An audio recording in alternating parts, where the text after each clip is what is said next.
बालक का जन्म हो चुका है। लेकिन कहानी चरनी तक सीमित नहीं रहती। बैतलहम के बाहर शांत मैदानों में चरवाहे रात को अपने झुंड की रखवाली कर रहे हैं। वे याजक नहीं हैं, वे अगुवे नहीं हैं, वे ऐसे लोग नहीं हैं जिनसे कोई अच्छी खबर सुनने की उम्मीद करता हो। और अचानक अंधकार टूट जाता है। प्रभु का एक स्वर्गदूत प्रकट होता है। परमेश्वर की महिमा उनके चारों ओर चमक उठती है। वे डर जाते हैं, लेकिन स्वर्गदूत कहता है, मत डरिए, मैं तुम्हें बड़े आनंद का शुभ समाचार देता हूं जो सब लोगों के लिए होगा। आज दाऊद के नगर में तुम्हारे लिए एक उद्धारकर्ता जन्मा है। वह मसीह प्रभु है और चिन्ह यह है, कोई महल नहीं, कोई सिंहासन नहीं, एक बालक कपड़ों में लिपटा हुआ चरनी में लेटा हुआ। तभी स्वर्गदूतों की एक बड़ी सेना परमेश्वर की स्तुति करती हुई कहती है, आकाश में परमेश्वर की महिमा और पृथ्वी पर शांति। फिर सब शांत हो जाता है।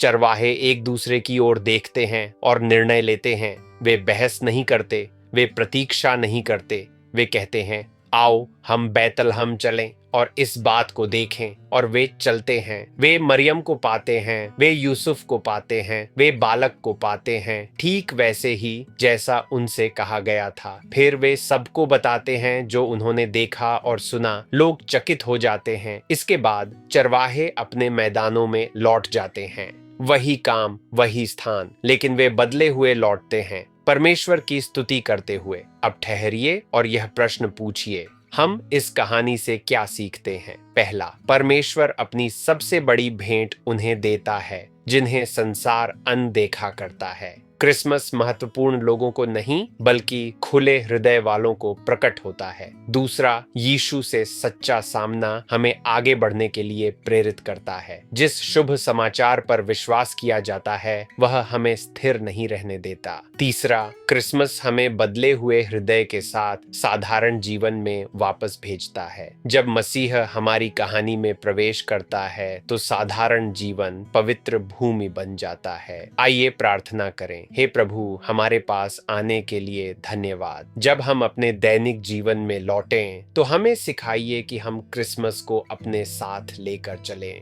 अपने शब्दों में, अपने काम में और अपनी आराधना में। आमीन। क्रिसमस की शुभकामनाएं।